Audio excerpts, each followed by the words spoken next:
Hey folks, this is Randy Gold, Trout Magnet Man here with you. I'm back at this. I just did a 15-minute video of the unboxing of this. But as you can see, there's no tube here. There's no unboxing going on. That's because I already did it. Went to do the video, no sound. Don't know what's up with that, but anyway, I'm back. Been on a 3-week vacation. Took about a 6,000 mile or better road trip out to Yellowstone, Mount Rushmore. Had a great time, didn't do any fishing. Missed my fishing, that's why there hadn't been any videos, along with a few other reasons. The trolling motor failed on the boat. Had to order a new trolling motor. Got the trolling motor in, got it on. Had to send the last camera off. It was acting up. This camera's acting up. Hopefully, I can get back on board here, get back to fishing, videoing. But now we've had 10 inches of rain here this week. All the dams are spilling. A lot of waters on the fish are really muddy. So we're going to see. I'm just going to get back to fishing when I can and put up some videos. But we're going to talk about this rod. While I was on a trip, I ordered a new a rod specifically for crappie and bluegill. It's a Tict Ice Cube Rockin Finesse rod with the new SICK S guides. The difference between a SICK guide and a SICK S guide, the SICK S guides are new. The S stands for shallow. They're much lighter than the old SICK guides because naturally there's less of them. Going to see how this works out. Tict makes a high quality rod, there's no doubt about it. This rod weighs in at 2 3/8 ounces. It's rated from 0.8 to 2.5 pound test line. Lure rating on this rod is an astounding somewhere around 1/200th up to 1/6, something like that. I wouldn't throw that with it. We'll probably go no higher than 1/8 with this, and maybe no higher than 1/16. I bought this to cast trout magnets for crappie. That's the main target, and also for bluegill. It has a solid tip, the last 4 guides, 7/10 of a millimeter in diameter. It is extremely fine. And I got to tell you, these guides right here, these 1, 2, 3, 4, 5, 6 guides to include the tip top, they are the smallest micro guides I've ever seen. I mean, I have no clue what the inside diameter of them is, but it's not much. But anyway, I'm looking forward to using this rod, getting out on the water. It's Tict builds a first-rate rod. I suspect the reason they're going to these, I've seen a few rods out of Japan that are now using the SICK S guides. Torzite guides are extremely expensive, and I have 6 or 7 rods with Torzite guides, and I love them. They're great. But they do run up the cost of a rod by, a set of Torzite guides. You're looking at, if you bought them to build a rod, you're looking, if you put as many as on this rod, which is 1, 2, 3, 4, 5, 6, 7, 8, 9 guides, you're probably talking $100 for the whole set. They're quite expensive with the titanium frames. Looking forward to using this rod. Crappie is bites should be heating up really good as the water's cooling off. Going to get into some crappie. Use this. It's I think it's going to work out well. It's going to work out real well. Plan on ordering some more gear. That's what I'm going to do until I don't fish anymore. And I already got my eyes set on another rod by Evergreen. I got to find it. I got to find someone who's selling them. They're out there, but where you got to buy them from, you got to pay a real premium. But I've got some inquiries in. I don't know. We should see about that. Maybe that's the next rod. I hope so.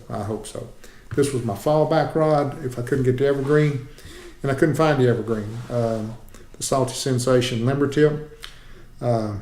I found some on eBay that are close to what I'd pay, but a little bit off. I've got some inquiries in to Digitaka and Platt again. They've been on holiday. They're going to contact me and let me know. Got some Japanese jig heads in. I want to review. Not that I will use them with any regularity, because they're going to run you about 75 cents a piece, which is quite expensive, but they're quite the jig head too. Let's see. Sorry I hadn't done any videos. It just a lot of things came about at the same time. Needed to take the wife on that vacation, and like I said, it was a great trip. I saw a lot of good trout waters to fish, but I didn't even have a rod with me. Next time we go out, I will take the rod, the camera. That's another issue with this camera. Got a new SD card coming. Supposedly that's going to fix it. I don't know. My SD card was on the approved list. The one coming's on the approved list. We'll see. But so far, the GoPro is driving me nuts. But anyway, folks, just wanted to let you know where I've been. Show you the new rod here. I appreciate all the comments. I appreciate all the views. My channel just hit 400 subscribers, which to me, I never thought I'd have 100 subscribers. I appreciate that. I appreciate all of you watching. I appreciate the kind words, comments. I try to answer every question, every email. If somehow I've skipped some of you, which I don't think I have, but if I have, send me another email, drop me another comment. I can't tell you how much it means that y'all are watching. I'm trying to spread the ultralight word about how fun it is to fish, what a great way it is to fish. That's another thing. When I research this rod, I've told y'all before that I go on a lot of Russian websites, get them translated, because the Russians are big into ultralight angling. They're big into buying JDM tackle. But this time, I run up on a forum on there that had 95 pages on one post about Tict spinning rods. I was astounded. I mean, just astounded. And in reading through many of those posts, although there's a lot left to be desired in the translation, Tict actually makes some of their rods for Russia only, and the model number will have an R designator at the end of them, indicating, of course, Russia. They're not even listed on the Tict website in Japan.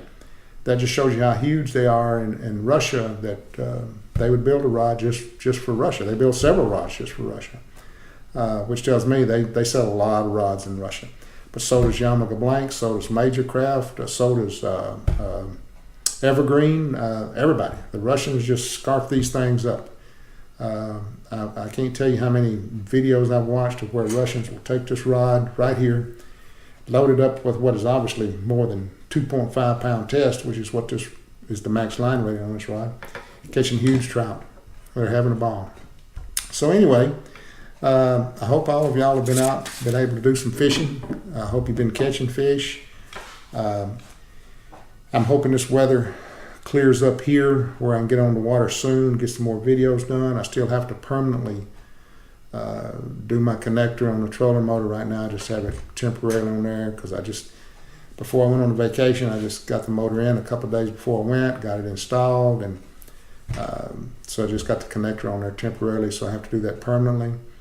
And hopefully going to get back on the water soon, start making some fishing videos, start talking about what I did to catch them, what the water was like, so on and so forth. And if any of you have any questions about this rod, let me know. Of course, I haven't used this rod yet. I'm going to take it out, break it in, and see what it's like. Hope I don't break it, because it is a very small diameter blank. The butt is only 8 millimeters, I think it is. But anyway, once again, thank all of you for watching. I appreciate it. Appreciate the comments, as I said. So soil up them all, and remember, life is good.